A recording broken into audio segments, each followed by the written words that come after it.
Bismillahirrahmanirrahim. Alhamdulillahi rabbil alamin. Wassalatu wassalamu ala rasulillah wa ala alihi wa ashabihi ajma'in. Wa ba'du. Assalamu alaykum wa rahmatullahi wa barakatuhu. Louange Allah subhanahu wa ta'ala, le Seigneur de l'univers, le Seigneur des mondes. C'est lui qui a créé et c'est lui qui a droit à l'adoration. Donc, nous remercions Allah subhanahu wa ta'ala pour tous ses bienfaits et nous prions sur le prophète Muhammad sallallahu alayhi wa sallam qui nous a enseigné cette religion et sur sa famille, ses compagnons, des gens qui l'ont aidé, qui l'ont assisté jusqu'à ce que cette religion ait de la force et nous est parvenue.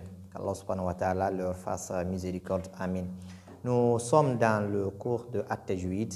Nous sommes aujourd'hui à la fin de ce document, Mabadi al Tajwid, les préliminaires de la science de At-Tajwid.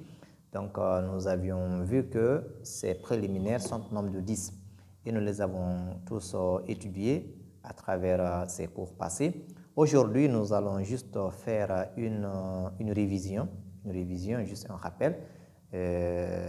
Nous avions dit que le Tajwid, en tant que science qui nous enseigne le Coran, la lecture correcte du Coran, a des préliminaires comme toutes les autres sciences.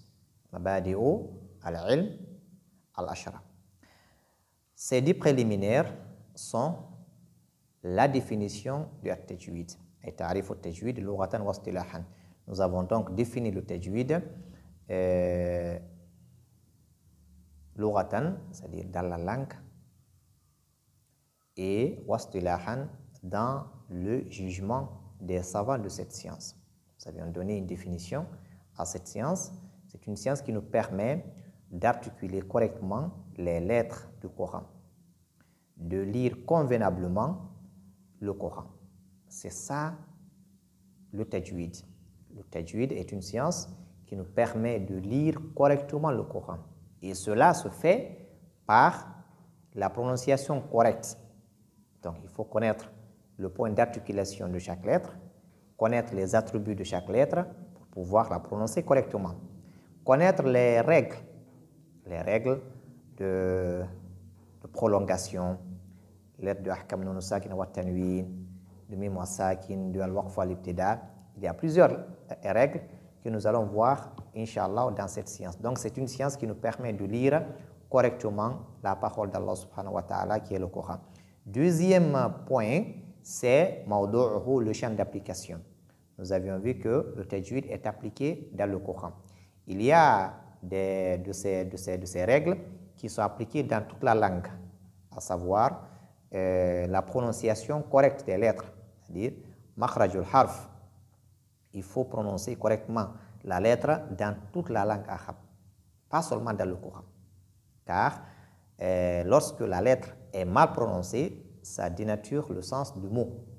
Donc, cela, c'est dans toute la langue. Mais il y a de ces règles comme les moudoud, les prolongations, les runan, les nasilations, ce sont des règles qui sont appliquées dans le Coran seulement. Nous avons aussi vu le troisième point, le but, c'est-à-dire le but de cette science. On avait vu que le but c'était de lire correctement le Coran, de ne pas d'éviter les erreurs dans le Coran et les fautes. Le quatrième point, on avait vu, c'était fadluhu, le mérite de cette science. Et nous avions vu que At-Tajwid min ashrafil ulum, lita'alluqihi bi ashrafi kitab wa al-Quran. Donc le Tajwid fait partie des plus grandes sciences, des sciences qui ont plus de mérite, car le Tajwid nous enseigne la parole d'Allah subhanahu wa ta'ala. Et nous avions aussi parlé de Nisbatuhu. Le Nisbatuhu, c'était l'appartenance du Tajwid. On avait vu aussi que cette science fait partie des sciences religieuses. Donc, c'est une science islamique, c'est une science religieuse parce qu'elle nous parle du Coran. Et le Coran, nous savons que c'est la parole d'Allah subhanahu wa ta'ala, donc c'est religieux. Et le sixième point, voilà, le sixième point, c'était Wadi'uhu, c'est-à-dire le premier qui a instauré cette science. Et là, nous avions vu que, côté pratique, le premier à instaurer cette science, est le messager d'Allah, sallallahu alayhi wa sallam, naturellement. C'est lui qui a reçu la révélation. Donc, il a reçu cette révélation par d'autres at-tajwid, par les règles.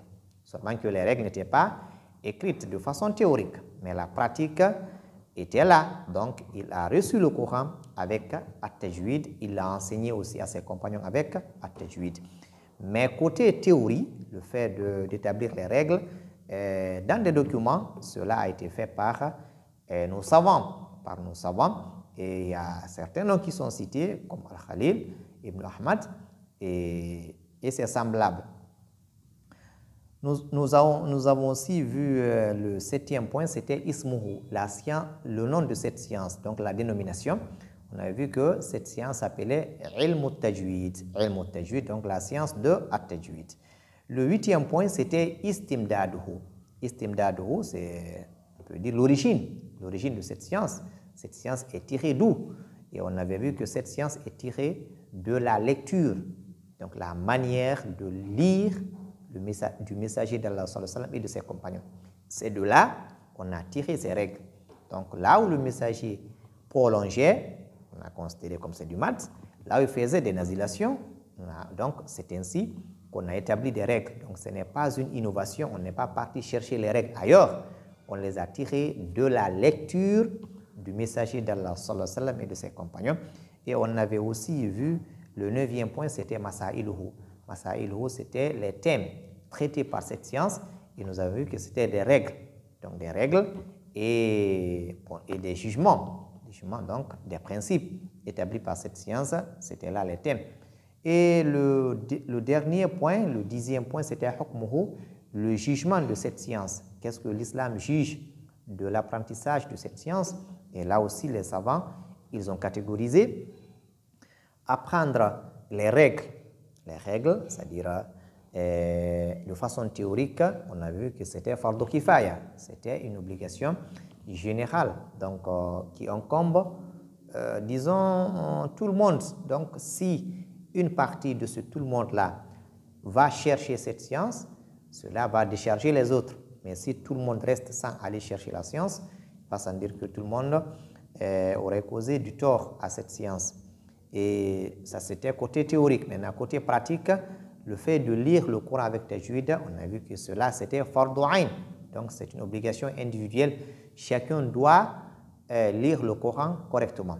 Chacun doit lire le Coran correctement. C'est la parole d'Allah subhanahu wa ta'ala. Donc, elle doit être lue de façon convenable, comme elle a été lue par le messager d'Allah, sallallahu alayhi wa sallam, et de ses compagnons. C'était là les 10 points que nous avons étudiés dans ces cours passés. Alors, si vous voulez suivre ces cours, vous allez simplement vous abonner sur Comprendre l'Islam. Vous allez voir toutes ces leçons et les suivre. Ce sont des leçons très, très intéressantes. C'est le début de cette science. Il faut donc comprendre, connaître ces 10 points avant de commencer à apprendre les règles qui sont à l'ahkam. Donc, nous allons, Inch'Allah, continuer le cours de Tajwid. On a fini ce document. On va prendre un autre document, Inch'Allah, que nous allons commencer dans quelques jours, bi'idhnillahi ta'ala. Et celui qui veut réviser ses cours et les restituer, il peut nous envoyer un message dans le commentaire de cette vidéo où il va laisser son numéro WhatsApp. Donc, on va ensuite le contacter, Inch'Allah, et on va lui donner un programme pour qu'il puisse restituer ses cours. Donc, il va les lire, il va les envoyer, on va les écouter, Inch'Allah, on va les corriger. C'est comme le Coran aussi. Donc, on va voir, Inch'Allah. Celui qui veut restituer ses cours, il peut simplement laisser son numéro dans le commentaire et Inch'Allah, nous allons le contacter et il va restituer les cours, il va faire ce qu'on appelle le retour de ses cours. On va voir si vraiment il a compris ses cours. Cela est possible, Inch'Allah ta'ala. Barakallahu fikum, ne quittez surtout pas, nous marquons la pause habituelle. On revient juste après pour lire le Coran, Inch'Allah ta'ala.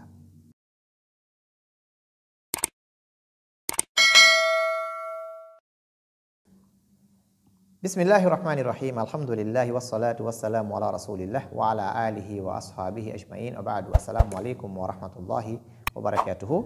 Bienvenue dans cette deuxième partie de ce cours. Nous allons lire la Fatiha parce que nous avons étudié la Fatiha verset par verset. Et aujourd'hui, nous allons juste faire un résumé. Donc, nous allons lire toute la Fatiha, Inch'Allah, et vous allez l'écouter. Vous aussi, vous pouvez lire en envoyant votre numéro WhatsApp. Comme ça, on va vous donner la chance de lire la Fatiha et on va l'écouter pour vous, Inch'Allah, et corriger selon le possible, Inch'Allah ta'ala. Barakallahu fikum. أعوذ بالله من الشيطان الرجيم.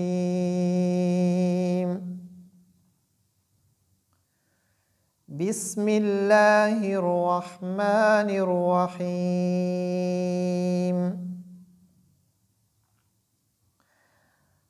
الحمد لله رب العالمين.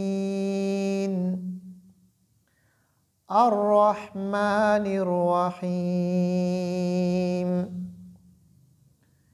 مالك يوم الدين.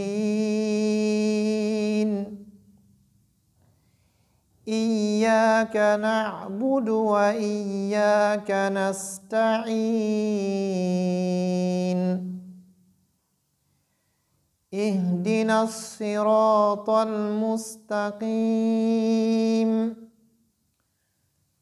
صراط الذين أنعمت عليهم غير المغضوب عليهم ولا الضالين.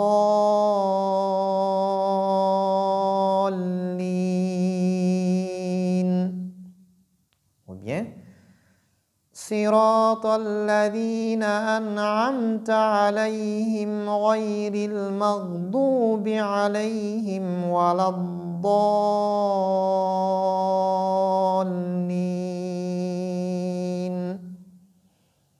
Amin. Barakallahu fikum jami'an. Qu'Allah vous bénisse. Donc, vous pouvez laisser votre numéro, Inch'Allah, et nous allons vous contacter pour que vous puissiez restituer la lecture de cette sourate et on va corriger bi'idhnillahi ta'ala. Nous allons continuer Inch'Allah le cours de Al-Qur'an aussi dans les prochains jours bi'idhnillahi ta'ala. Qu'Allah vous bénisse, qu'Allah nous fasse comprendre tous cette religion par la meilleure compréhension. Wassalamu alaikum wa rahmatullahi wa barakatuhu.